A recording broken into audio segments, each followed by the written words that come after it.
Hello, everyone. Welcome back to A1 English Podcast, the podcast for real conversations, real English, and real progress. Hi, everyone. I'm Jessica. And I'm Jack. We are so happy you're here with us today. Before we start, quick reminder. If you're learning English and you want to improve naturally, don't forget to like this episode and subscribe to our channel. Yes, because when you subscribe, you're not just supporting us, you're supporting your own English learning journey. Okay, so today we're talking about something huge, something that quietly stops millions of English learners from ever becoming fluent. And honestly, Jack, when I first heard this lie, I believed it too, for years. Same here. Almost every single learner believes it at some point in their journey. So what is this lie exactly? The lie is this: you need to learn all the grammar rules first, and only then you're allowed to start speaking. Oh, that lie. Yes, I have heard that one 1,000 times. It sounds so logical, right? Learn the rules first, then speak correctly. But here's the problem. It's completely backwards. Exactly. And today, we're going to explain why this lie quietly hurts learners and what you should actually do instead. By the end of this episode, you'll understand exactly why some people speak fluent English in one single year, while others study grammar for 10 years and still freeze in a simple conversation. So let's start easy. No stress, no boring grammar lecture. Just real talk, real English, and real life. Okay, Jessica, let me ask you something. When you were in school, how did your teachers actually teach English? Grammar book, Chapter 1, verb tenses. Fill in the blanks, memorize the list, take the test. Exactly the same for me, honestly. And nobody ever really asked us to just talk. We wrote paragraphs, we did exercises, but real conversation almost never happened. Right, and that is exactly how this lie was born. Schools taught English like it's math class. Study the formula first, apply it later. But language isn't math, is it? Not even close. Language is a skill, just like swimming or riding a bike or cooking. Oh, I love that comparison. You don't learn to swim by reading a book about swimming techniques. Exactly. Imagine someone reading 500 pages about swimming, memorizing every stroke, every breathing pattern, and then jumping into a pool for the very first time expecting to swim perfectly. They would sink immediately. Right, and that is what grammar-first learning does to English learners. They study rules for years, and when they finally try to speak, they freeze. I've seen this so many times with my own students. Brilliant, intelligent people. They can explain the present perfect tense better than most native speakers. But ask them to order a coffee in English? And suddenly, they go completely silent. That's the lie in action. Grammar knowledge without real speaking practice creates fear, not fluency. So, what's really happening inside their brain in that moment? Great question. When you only study rules, your brain builds something we call an internal monitor. Every single time you want to speak, a little voice inside checks every rule before you're allowed to say a word. Is it past tense? Did I use the right article? Is this the correct preposition? Exactly. And by the time your brain finishes checking all of that, the conversation has already moved on without you. That is so relatable, actually. I remember feeling exactly like that during my first year of learning Spanish. Oh, interesting. So this isn't only about English. No, it happens with any language. If you learn the rules first and speak later, that internal monitor becomes your biggest enemy, not your friend. I once had a friend who studied English grammar for 6 years in school. 6 years! And on his first trip abroad, he couldn't even ask for directions. That breaks my heart a little, honestly, because it's not his fault. It's the method that failed him. Exactly. He wasn't lazy, he wasn't untalented, he was simply taught the wrong way in the wrong order. And this is exactly why so many learners give up completely. They think, I studied for years and I still can't speak, so maybe I'm just not talented enough for languages. But that conclusion is completely wrong. Completely wrong. It's not a talent problem, it's a method problem, 100% of the time.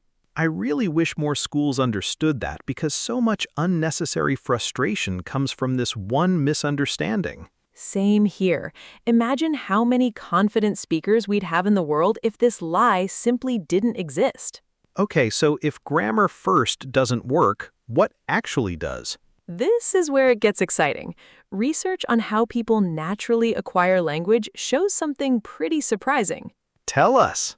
People learn a language best when they understand real messages, not when they memorize isolated rules. Say that again for the people in the back. Understanding real messages, listening to something you mostly understand, reading something that actually interests you, having a conversation where you get the meaning, that is what builds real fluency over time.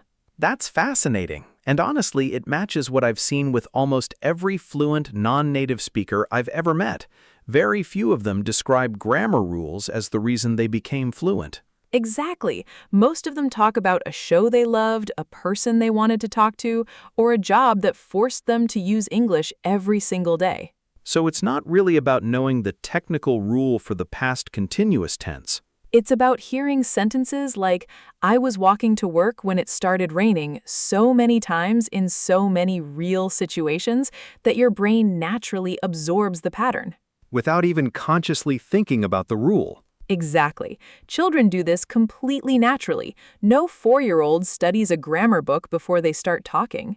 True. My little nephew is 4 years old and he speaks wonderful natural Spanish, but he has absolutely no idea what a verb conjugation even is.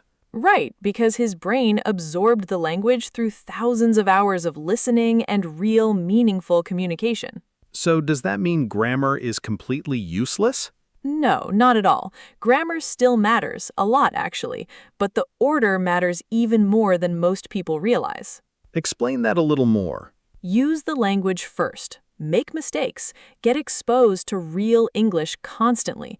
Then grammar becomes a tool to fine-tune what you already feel is correct, instead of a wall that blocks you from speaking at all. So grammar comes in to polish the language, not to build the entire foundation from scratch. Exactly, Jack. That is the biggest mindset shift people need to make. There's also this myth that you have to translate everything in your head first, right? Think in your own language, then translate to English. Oh, the translation trap. Yes, that's basically the same lie wearing a different costume. Why is that so damaging? Because translation adds an entire extra step. Your brain has to think of the idea, translate it, check the grammar, and then speak. That is exhausting, and it makes you sound hesitant even when you actually know the words. So what should learners do instead? Try to connect the English word directly to the idea or the picture in your mind without going through your first language at all. It feels strange at first, but it gets faster with practice, I promise. Okay, let's make all of this practical.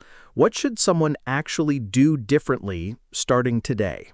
3 things. Number 1, listen to English constantly, even content that's slightly above your current level.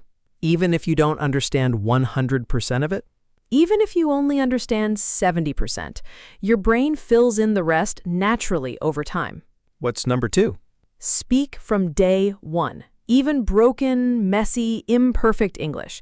Speaking is a muscle, and muscles only grow when you actually use them. And number 3?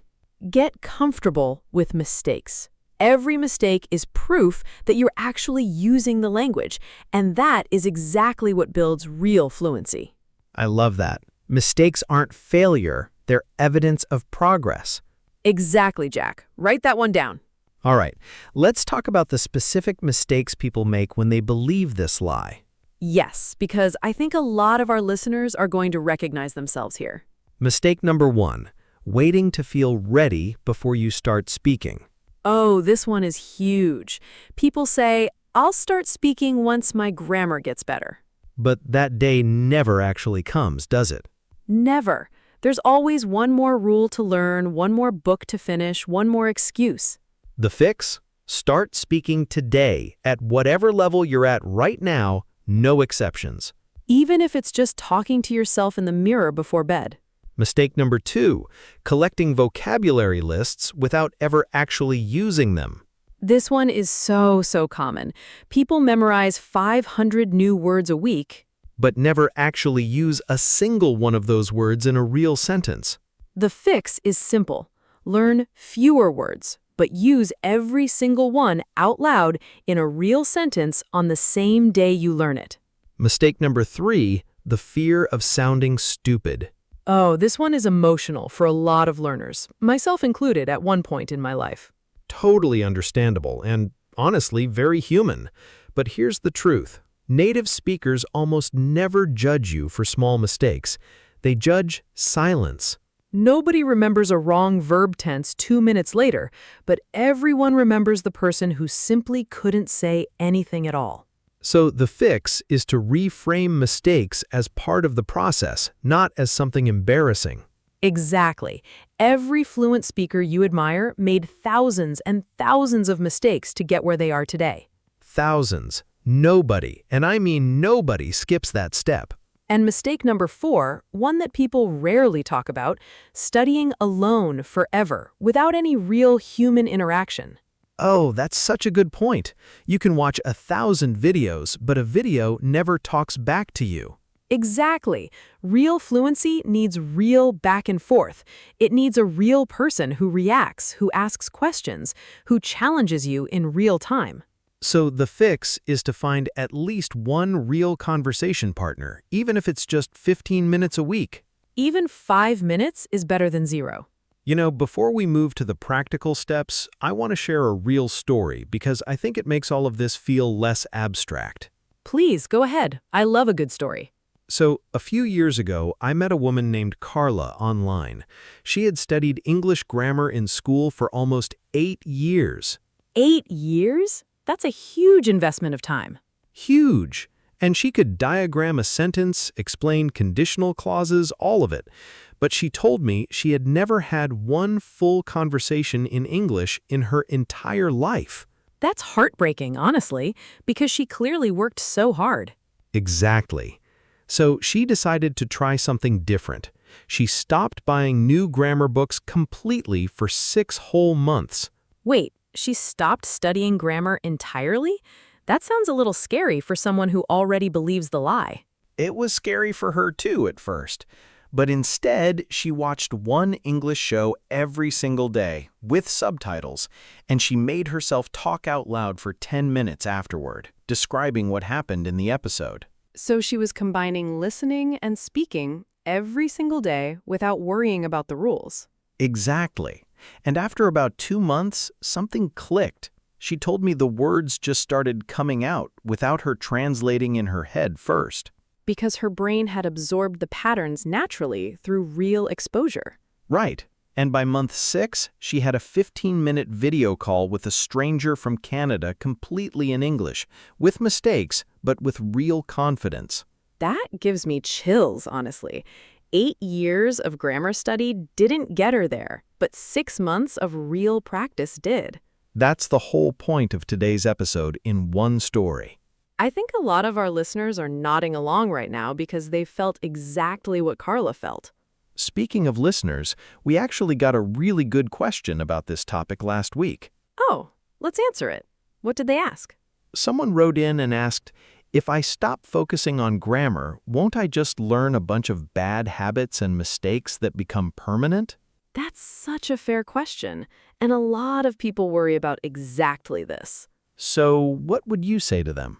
I would say mistakes that come from real use are actually easier to fix than fear that comes from never speaking at all. Can you explain that a bit more? Sure. If you speak often, your mistakes become visible, and a teacher, a friend, or even an app can gently correct them over time. But if you never speak, you don't have mistakes to fix. You just have silence, and silence never improves on its own. So it's not grammar versus no grammar, it's really about the order and the balance. Exactly. Speak first, get feedback along the way, and let grammar refine what you're already doing, instead of blocking you from starting. That's such a clear way to put it. And honestly, a little bit of light correction from a patient teacher goes a long way, as long as it happens after you've actually tried to communicate, not before. I think that removes a lot of the fear around this whole approach. I hope so, because fear is really the biggest obstacle here, more than grammar ever was. Okay, let's put all of this together into something you can literally start doing today. Yes, let's make this super practical. Step 1. Every single day, listen to at least 15 minutes of English content. Podcasts, videos, music, anything you actually enjoy. It doesn't have to be perfect. It just has to be consistent. Step 2. Speak out loud for at least 5 minutes a day. Describe your day, talk about your plans, narrate what you're cooking, anything at all. Even if absolutely no one is listening. Especially if no one is listening. Less pressure, more honest practice. Step 3. Pick one new grammar point per week, and instead of memorizing the rule first, find 10 real examples of it being used naturally in songs, shows, or conversations. That way, your brain learns the pattern through real language, not through a cold textbook formula. Step 4. Talk to real people. Even 5 minutes, even with plenty of mistakes. Language exchange apps, online tutors, a patient friend, anything works. Because real conversation is where absolutely everything comes together. And step 5, keep a tiny wins journal. Every day, write down one thing you managed to say in English, no matter how small. Oh, I love that one. It builds confidence over time, instead of just chasing perfection. It really does. On hard days, you can open that journal and see real proof of how far you've come, in your own words. And I'd add one bonus habit to all of this. Record yourself speaking once a week, even just 30 seconds.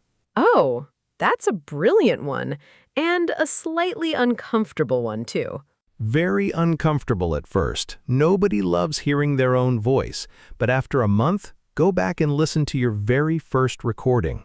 And you'll actually hear the progress with your own ears, which is incredibly motivating. Exactly. It's proof that this whole approach is working, even on days when it doesn't feel like it. I love that we're giving people something so concrete to walk away with today. Exactly. Listening builds understanding. Speaking builds confidence. Real conversation builds true fluency. And that little journal reminds you how far you've already come. I love how simple that sounds when you say it that way. It is simple. It's just not what most of us were ever taught in school. Before we wrap up, I want to give people one more mental trick because I think it changes everything. Ooh, tell us. It's stop thinking of English as a subject you're studying and start thinking of it as a skill you're training. That's a subtle difference, but I think it's actually huge. It is. A subject has an end point. You finish the course, you pass the exam, you're done. But a skill is never really done. You just keep getting better and better at it forever, a little bit each day. Exactly. Think about someone learning guitar. They don't stop practicing once they memorize where the chords are. Right, they keep playing every single day, because that's literally how the skill grows. English is the exact same thing. The moment you stop treating it like a test to pass and start treating it like a skill to train, the whole pressure disappears. And honestly, that shift alone removes so much anxiety for learners. It really does, because you stop asking, "Am I finished yet?" and you start asking, "What's one small thing I can practice today?" That's such a healthier question to ask yourself. It really is, and it applies to grammar too. You don't need to master every single tense before you speak. You just need one tense used confidently today. Small, steady, daily progress beats big, occasional bursts of studying every single time. I couldn't agree more. One more thing I want to add before we close. Please be patient with yourself. Yes, that's so important. Fluency doesn't happen in a straight line. Some days you'll feel amazing, and other days you'll forget a simple word you knew yesterday. That happens to every single learner at every single level, including native speakers learning a second language. Exactly. So don't judge your whole journey by one bad day. Judge it by your direction over months, not your performance on any single afternoon. Beautifully said. Thank you, Jack. All right, let's quickly review everything we talked about today. First, the biggest lie, the idea that you need to master grammar completely before you're allowed to speak. Second, what actually works: real listening, real speaking, and treating mistakes as progress instead of failure. We also talked about the biggest mistakes learners make: waiting to feel ready, memorizing words without using them, fearing embarrassment, and studying completely alone. And finally, 5 simple daily habits that build real fluency: listening, speaking, learning grammar through real examples, talking to real people, and keeping a small wins journal. Remember, you don't need to be perfect. You just need to be consistent and brave enough to actually speak. English is a tool for connection, not a test you have to pass with a perfect score. So speak, make mistakes, learn, and keep going, one honest conversation at a time. That is the real journey to fluency. If this episode helped you see English learning a little differently, please hit the like button. And if you want more real conversations like this one, subscribe to A1 English Podcast. We upload new episodes to help you improve your English naturally, one honest conversation at a time. Thank you so much for learning with us today. Keep practicing, keep speaking, and keep believing in yourself. Bye, everyone. See you in the next episode.